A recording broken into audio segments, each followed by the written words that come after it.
ഇന്ന് ഞാൻ ഇവിടെ നിന്ന് സംസാരിക്കാനുള്ള ഒരു ശേഷി ഉണ്ടാക്കി തന്നത് ഇവിടെ ഇരിക്കുന്ന ഡോക്ടേഴ്സാണ്.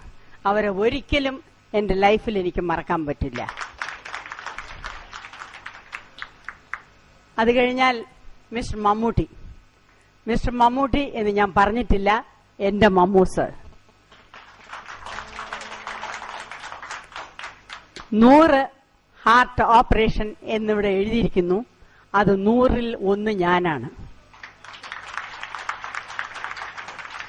അദ്ദേഹത്തിന്റെ ഒരു മനസ്സുകൊണ്ടാണ് ഞാൻ ഈ ഹോസ്പിറ്റലിൽ വരുന്നതും ഓപ്പറേഷൻ കഴിഞ്ഞ് വീട്ടിലെത്തുന്നതും ഇന്ന് തിരിച്ച് നിങ്ങളുടെ മുമ്പിൽ നിന്ന് ഈ സംസാരിക്കാനുള്ള ഒരു ശേഷിയും തന്നത് അദ്ദേഹമാണ്. ഒരിക്കലും എന്റെ അച്ഛനും അമ്മയും ഞാൻ വിചാരിക്കുന്നത് പോലെ ഞാൻ അദ്ദേഹത്തിന് എന്റെ മനസ്സിൽ വിചാരിക്കുന്നുണ്ട്. അത് എല്ലാവർക്കും പറയുമ്പോഴത്തേക്ക് ചുമ്മാ ഭംഗിവാക്ക് പറയണമെന്ന് വിചാരിക്കും. അല്ല, ഇത് ഭംഗിവാക്കല്ല. എന്നും അവര് പറഞ്ഞില്ലേ, അമ്പലത്തിൽ പോയി തൊഴുന്നു, എന്നും രാവിലെ എഴിച്ചു തൊഴുമ്പം ഇവരെല്ലാവരും നന്നായിരിക്കണം എന്നാണ് ഞാൻ പ്രാർത്ഥിക്കുന്നത്. അതേമാതിരി മിസ്റ്റർ ഫൈസൽ എന്റെ സഹോദരനാണോ അതോ എന്റെ അനിയനാണോ മൂത്ത ബ്രദറാണോ എന്താണെന്ന് ഇതുവരെ ഞാൻ ഡിസൈഡ് ചെയ്തിട്ടില്ല, അദ്ദേഹവും ഡിസൈഡ് ചെയ്തിട്ടില്ല.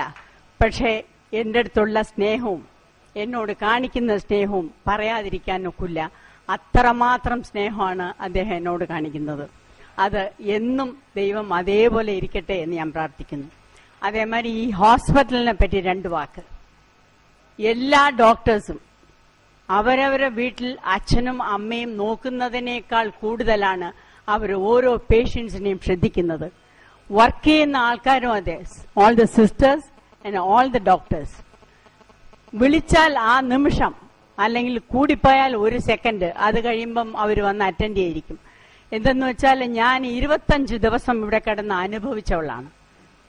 അത്രമാത്രം നന്നായിട്ടാണ് അവർ നോക്കുന്നത്. അല്ലാതെ ചുമ്മാതെ ഏതോ ഹോസ്പിറ്റലിൽ വന്നു ഏതോ ഒരു പേഷ്യന്റ് കിടക്കുന്നു എന്നുള്ള രീതിയിലല്ല അവർ നോക്കുന്നത്.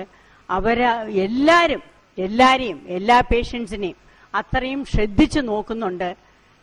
അതുപോലെ വേറെ ഏത് ഹോസ്പിറ്റലിലും ഞാൻ കണ്ടിട്ടില്ല. ഞാൻ പല ഹോസ്പിറ്റലിലും ഞാൻ ഓരോ ഇതിനു വേണ്ടി ഞാൻ പോയിട്ടുണ്ട്, ആൾക്കാരെ കണ്ടിട്ടുണ്ട്. അതുകൊണ്ട് ഞാൻ പറയുകയാണ്, ഇവിടത്തെ ഈ ഹോസ്പിറ്റാലിറ്റി പോലെ വേറെ എവിടെയും ഞാൻ കണ്ടിട്ടില്ല. ദൈവത്തിന്റെ അനുഗ്രഹം കൊണ്ട് അത് അങ്ങനെ ഇരിക്കട്ടെ എന്ന് തന്നെ ഞാൻ പ്രാർത്ഥിക്കുന്നു. അതേമാതിരി ഡോക്ടേഴ്സിന് നന്ദി പറയാൻ എത്ര വാക്കുകൾ ഉണ്ടായാലും മതിയാവില്ല. അത്രമാത്രം നമ്മൾ പറയണം, അത്രമാത്രം നന്നായിട്ടാണ് നമ്മൾ നോക്കുന്നത്. കാര്യം പറയട്ടെ, ഇവിടെ ഇന്നിപ്പോ വലിയ കാര്യത്തിൽ പ്രസംഗിക്കുന്നുണ്ട്, പറഞ്ഞ അനുസരണയില്ലാത്ത ഒരു സാധനം ഇത്. ആദ്യം ഒരു ഓപ്പറേഷൻ നടത്തി, എന്നിട്ട് പോയി ഡാൻസ് കളിക്കാനും കൂത്ത് കളിക്കാനും പോയി, അതൊക്കെ കുഴപ്പമായി. ഒരു സാധനം പറഞ്ഞാൽ കേൾക്കൂല. പിന്നെ ഞാൻ രാത്രി വിളിച്ച് ഭീഷണിപ്പെടുത്തി പേടിപ്പിച്ച് ഇവിടെ കൊണ്ടുവന്നിട്ട് ഇവിടെ നിറക്കരുത്, മുറി പൂട്ടിയിട്ടാണ് ഇപ്പൊ ഇങ്ങനെ നിൽക്കുന്നത്. ഇപ്പൊ ഈ വർത്താനം പറയുന്നതിൽ ഒരു കാര്യമില്ല, ഒരു അനുസരണയില്ല. ഇതിനൊന്നും ഇങ്ങനെ വളർത്തിയാൽ ശരിയാവുന്നേ. ഇവിടുന്ന് 25 ദിവസം കഴിഞ്ഞ് വളരെ അനുസരണയോടുകൂടി 3 ദിവസമായിട്ട് വർക്ക് ചെയ്തുകൊണ്ടിരിക്കുന്നു. വളരെ ഹെൽത്തി ആയിരിക്കുന്നു. ഇപ്പോഴും ഡാൻസ് ചെയ്യാൻ പറ്റും, ഒരു കുഴപ്പമില്ല. സത്യത്തിൽ അത് ഞാൻ പറഞ്ഞില്ലേ, എന്റെ മമ്മൂസിനെ ഒരിക്കലും മരിച്ചാലും ചിലപ്പം അത് മമ്മൂസ് മമ്മൂസ് മമ്മൂസ് എന്ന് പറഞ്ഞുകൊണ്ടിരിക്കും. എല്ലാവർക്കും നന്ദി. എനിക്ക് ഇവിടത്തെ പറ്റി പറയണമെങ്കിൽ ഒരു ദിവസം വേണം, അല്ലെങ്കിൽ ഒരു ബുക്ക് എഴുതണം. അതിനൊന്നും ഇപ്പൊ സമയമില്ല, എല്ലാവരും വിശന്നിരിക്കുകയായിരിക്കും. എന്തായിരുന്നാലും ഇവിടെ വന്ന് എല്ലാവരെയും ഒന്നിച്ച് കാണാൻ സാധിച്ചതിലും എന്റെ ഡോക്ടേഴ്സിനെ എല്ലാവരെയും തിരിച്ചു കാണാൻ സന്തോഷമുണ്ട്. നന്ദി, നമസ്കാരം. താങ്ക് യു സുകുമാരി ചേച്ചി. അടുത്തതായി ആശംസകൾ അർപ്പിക്കുന്നതിനായി മിസ്റ്റർ ചന്ദ്രസേനെ ക്ഷണിക്കുന്നു. ഇദ്ദേഹം തിരുവനന്തപുരം